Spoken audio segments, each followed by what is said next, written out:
Good morning everyone. कैसे हैं आप लोग सारे? आई होप सारे बहुत अच्छे होंगे और मैं भी बहुत अच्छी हूँ। और अभी बज रहे हैं सुबह के 12, दोपहर के 12 और देख सकते हैं कि यहाँ पर खाने की तैयारी हो गई है। सब्जी सारी बन गई है और अब मैं जा रही हूँ, मतलब सोच रही हूँ कि अब कुछ खाना आगे बढ़ाया जाए कंडीशन, तो इस वजह से सारी चीज़ें खाना खाती।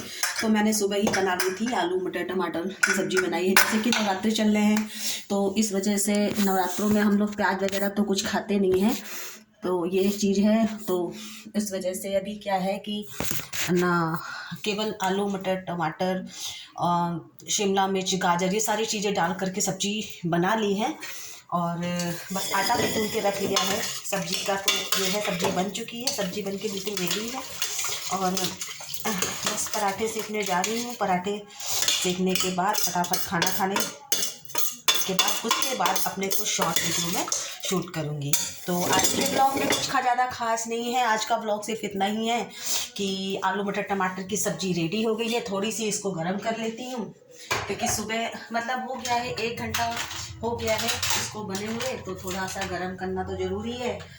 और इसके बाद घर का जमाया हुआ दही है, तो उसके साथ तो आपको पता ही है, सब्जी और पराठे के साथ दही तो मज़ा ही आता है। और अच्छा ही है, नवरात्रों में कम से कम मैंने बिना प्याज लहसुन के खाना बनाना सीख लिया है। और मुझे ऐसा लगता था कि शायद लहसुन और प्याज से ही सब्जी और मतलब खाने में पूरा टेस्ट आता है, बट कहीं ना कहीं मैं गलत थी। तो अब जाके मुझे पता चल गया है कि नहीं भाई, बिना लहसुन प्याज के भी आप बहुत अच्छा खाना बना सकते हैं। तो ये चीज़ है। तो आज का ब्लॉग सिर्फ इसलिए नहीं है, आज का ब्लॉग सिर्फ इसलिए है कि एक छोटा सा वीडियो मैं शूट करना चाहती थी। मैं बताना चाहती थी कि आज घर में खाने में क्या क्या बना है। तो खाने में जैसे कि देख सकते हैं, तवा मैंने रख दिया है गर्म होने के लिए, सब्जी बन चुकी है, आटा गूंद के रख दिया है, आटा गूंद के ये रखा हुआ है। ठीक है, इसको मैं दोबारा से सही कर लेती हूँ। थोड़ी देर पहले आटा गूंद के रखने से क्या होता है ना, बहुत सॉफ्ट हो जाता है और उससे रोटी या पराठे आप जो भी बनाते हैं ना, बहुत अच्छा बनता है। तो यही सारी चीज़ें हैं और पराठे बनाऊंगी बढ़िया। देख सकते हैं बढ़िया सुंदर सा आटा, एकदम सॉफ्ट आटा गूंद गया है। और इसके बाद इसको पूरा थोड़ा सा, पता नहीं मुझे क्या आदत हो गई, मैंने बोला है ना आपको कि मुझे साफ़ सफाई का इतना कीड़ा लग चुका है ना कि बार बार मुझे आदत सी हो गई है कि जब तक मैं कपड़ा नहीं मार लूँ तब तक मुझे चैन ही नहीं पड़ती है। तो ये सारी चीज़ें हैं। तो आज के ब्लॉग में कुछ बहुत ज़्यादा बताने के लिए नहीं है। आज का ब्लॉग सिर्फ यही है कि मैं जो आटे की पत्तन होती हूँ ना, उसको मैं एक बाउल में इकट्ठा करके रख लेती हूँ।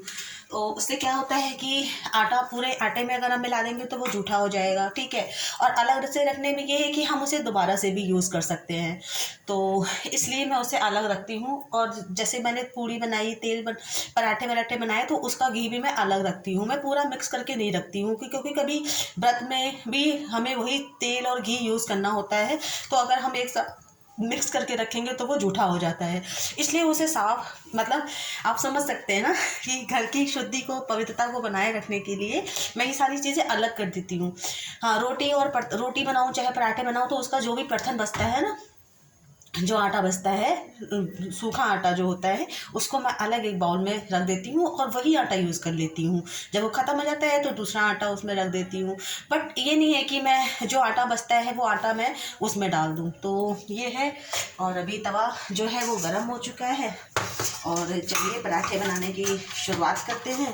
जैसे अभी गर्मा गर्म पराठे बनाएंगे, तो सबसे पहले तो ये है कि जो भी खाना बनता है उसको खाना बनाने के बाद मैं लड्डू को भोग लगाती हूँ।